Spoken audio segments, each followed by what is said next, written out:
ಆಚಾರ್ಯ ನಮ್ಮ ಬ್ಯಾಂಕಿನಲ್ಲಿ ಚಿನ್ನವನ್ನು ಪರಿಶೀಲನೆ ಮಾಡುವ ನೌಕರಿಯಲ್ಲಿದ್ದರು. ಪದ್ಮನಾಭ ಆಚಾರ್ಯ ಒಳ್ಳೆ ಪ್ರಾಮಾಣಿಕ ನಿಷ್ಠಾವಂತ ಕೆಲಸಗಾರ ಅಂತ ಹೇಳುವಂಥದ್ದು ಇಡೀ ಒಕ್ಕಡ ಮತ್ತು ಪಟ್ರಮೆ ಎಲ್ಲರಿಗೂ ಕೂಡ ಗೊತ್ತಿರುವಂಥದ್ದು, ಬ್ಯಾಂಕಿನವರಿಗೂ ಕೂಡ ಗೊತ್ತು. ಇವತ್ತು ನಿಂದೇನಲ್ಲ, ಹಲವಾರು ವರ್ಷಗಳಿಂದ ಅವರು ಆ ಕೆಲಸ ಮಾಡ್ತಾ ಅದರಲ್ಲಿ ಪ್ರಾಮಾಣಿಕತೆಯನ್ನು ಬದ್ಧತೆಯಿಂದ ತೋರಿಸಿಕೊಟ್ಟಿದ್ದಾರೆ.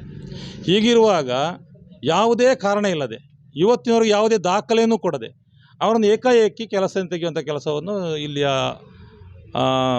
ಸ್ಥಳೀಯ ಬ್ಯಾಂಕಿನ ಅಧಿಕಾರಿಗಳು ಮಾಡಿದ್ದಾರೆ. ಮುಖ್ಯವಾಗಿ ಅವರನ್ನು ತೆಗಿಬೇಕು ಅಂತಾದರೆ ಅವರು ಹೇಳುವಂಥ ಚಿನ್ನದ ಪರಿಶೀಲನೆ ಕೆಲಸದಲ್ಲಿ ಏನಾದ್ರು ತೊಂದರೆ ಆಗಿದ್ದರೆ ಅವ್ರು ಹೇಳ್ಬೋದಿತ್ತು, ಇಂಥ ಸಂಬಂಧ ಆಗಿದೆ ಅಂತೇಳಿ ಹತ್ತಿರದ ಪೊಲೀಸ್ ಸ್ಟೇಷನ್ಗೆ ದೂರು ಕೊಟ್ಟು ತನಿಖೆ ಮಾಡಬೇಕಾಗಿತ್ತು.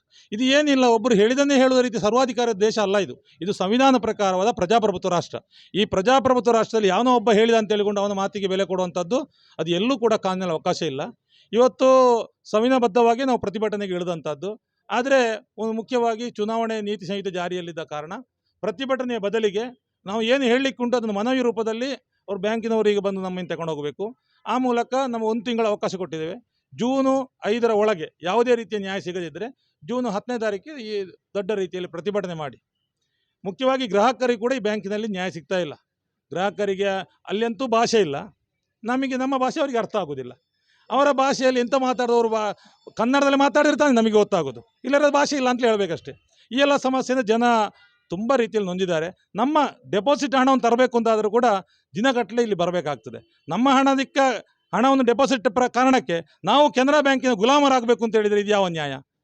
ಈ ರೀತಿಯಲ್ಲಿ ಸ್ಥಳೀಯರಾದ ಎಷ್ಟೋ ಜನ ವಿದ್ಯಾವಂತರಿದ್ದಾರೆ, ಅವರಿಗೆ ಉದ್ಯೋಗ ಕೊಡ್ಬೋದು, ಈ ಭಾಷೆ ಇಲ್ಲದವ್ರನ್ನ ಇಡಬೇಕು ಅಂತ ಇಲ್ಲ. ಈ ಎಲ್ಲ ಕಾರಣವನ್ನು ನಾವು ಎದುರಿಟ್ಟುಕೊಂಡು ಇವತ್ತು ಕಾರ್ಯಕ್ರಮ ಹಾಕಿಕೊಂಡಿದ್ದೆವು.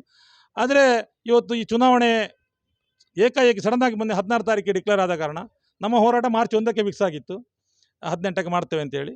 ಇದು ಡಿಕ್ಲೇರ್ ಆದ ಕಾರಣ ನಾವು ಕೂಡ ಚುನಾವಣೆಗೆ ಯಾವ ರೀತಿಯಲ್ಲೂ ತಡೆ ಮಾಡಬಾರದು, ಚುನಾವಣಾ ನೀತಿ ಸಂಹಿತೆಯನ್ನು ಗೌರವಿಸ್ತೇವೆ. ಆದ್ದರಿಂದ ನಮ್ಮ ಸಂವಿಧಾನಬದ್ಧ ಹೋರಾಟವನ್ನು ಜೂನ್ 10ಕ್ಕೆ ಮುಂದೂಡಿದ್ದೇವೆ.